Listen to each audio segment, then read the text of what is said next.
Hello, good afternoon. The Met Office is predicting a 90% chance that the UK will record its highest ever temperature on either Monday or Tuesday. Well, the government's putting in place extra measures to help the ambulance service cope with the extreme heat. A red warning for extreme heat will come into force tomorrow, covering an area starting south of London and reaching as far north as Greater Manchester and York. There's a 50% chance of the temperature reaching 40 degrees on Monday and Tuesday, and that would be a UK record. Now, the amber warning covers much of England and will eventually take in all of Wales and southern Scotland as it runs through until Tuesday night. Now, when the most extreme temperatures hit on Monday and Tuesday, it's warned that the heat could cause adverse heat health effects and impact services across the UK. Well, people are also being warned that even on a hot day, open water can be incredibly cold. A search is underway at Ardsley Reservoir in West Yorkshire after a man was seen entering the water yesterday evening. Well, Sky's Fraser Maud is live for us now. And Fraser, as tempting as it may appear, the advice repeatedly is don't jump into open water.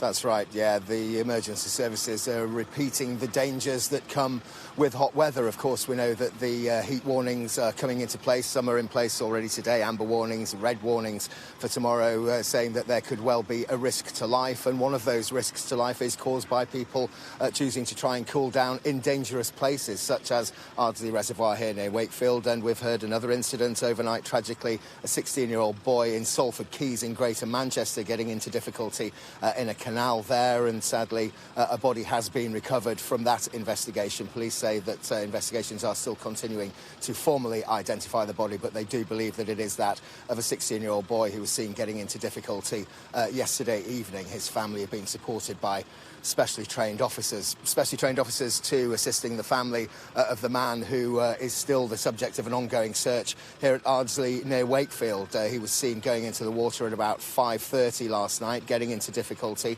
The emergency services were called, helicopters came.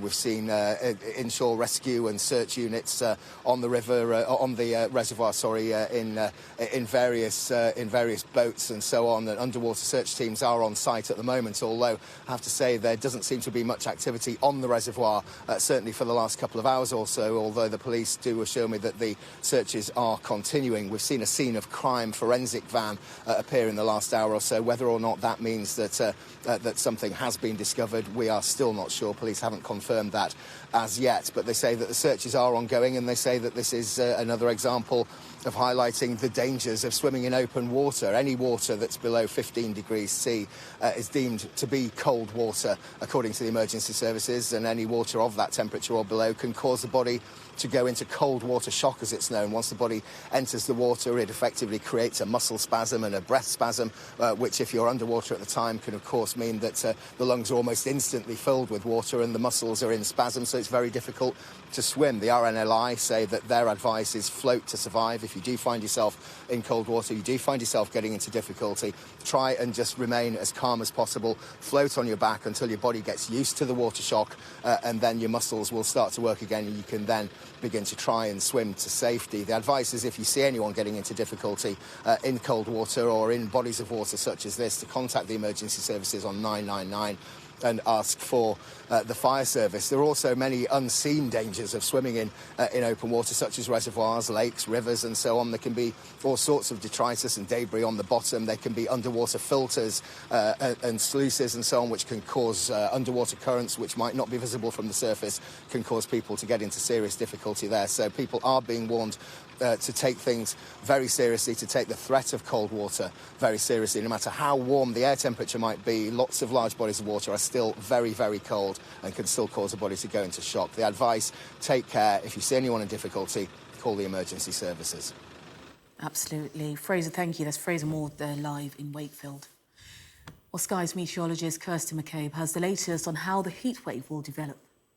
It's already extremely hot in places, and the temperatures are going to continue to rise over the coming days across the UK and Ireland.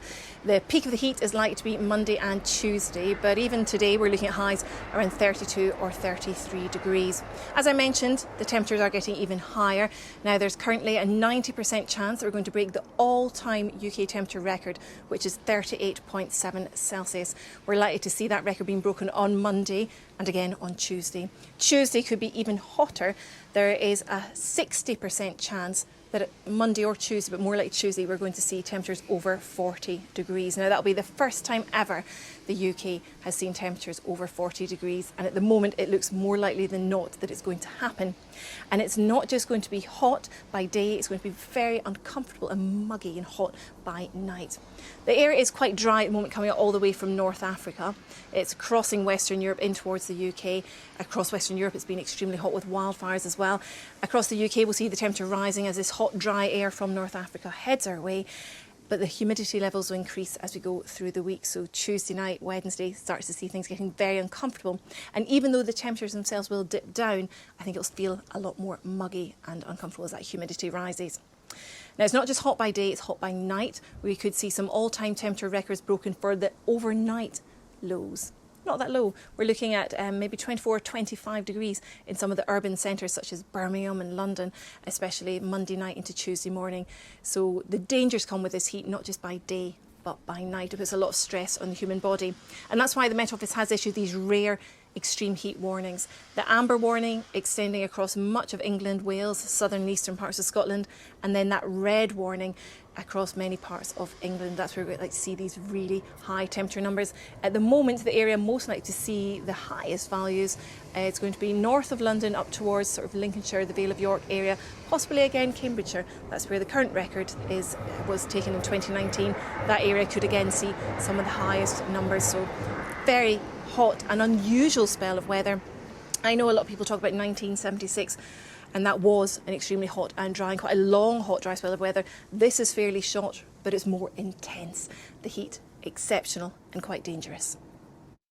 The Sky's meteorologist Kirsty McCabe there with the latest. Now, the NHS is bracing itself for a surge of patients as temperatures soar over the coming days. The government's putting in place extra measures to help the ambulance service cope with the increased demand, including more call handlers. Well, joining me now is the acute lead at the NHS Confederation, Rory Dayton, who's in West Yorkshire. And Rory, what kind of pressure then will the heat wave put on our NHS?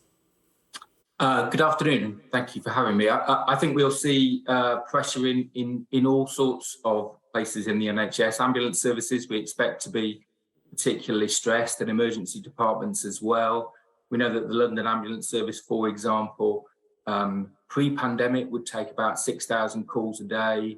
We're currently at about 7,000, and they're planning for about 8,000 calls on Monday, Tuesday, Wednesday. Places like GP practices will be under significant pressure. There'll be significant pressure for services like community nursing as well. And we're starting to see some hospital trusts cancelling some of their elective procedure as well to create capacity for that emergency care. And we've heard some of the advice, stay hydrated, etc. Well, what should people do to keep themselves safe? The advice is absolutely right. It is about staying indoors at the hottest weather. It's about wearing sun cream, about wearing hats, about staying hydrated, and perhaps most importantly, it's about looking after friends, families and neighbours, particularly people living on their own, and making sure that we're not leaving people on their own at this time. So families can help at the same time.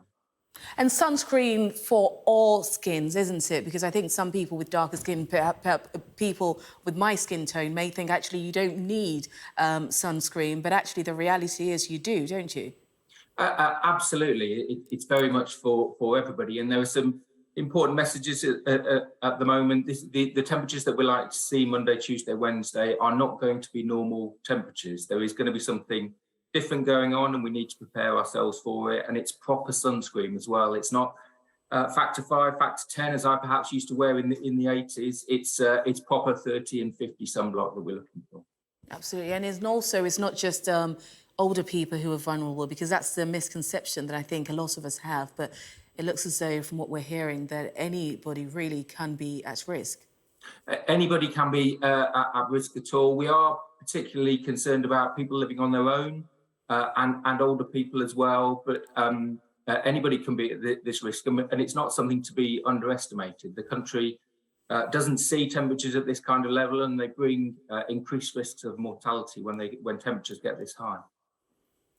And what are the signs to look out for if somebody's struggling? For example, if they're struggling with a heat stroke, for example, how do you know that this is what's happening to them? The important thing, I think, is to ask for advice. If you are concerned about people, if you are worried about it, then 111 will give you good advice. So don't, exercise real caution and be really sensible about it and take good early advice on it if you are concerned.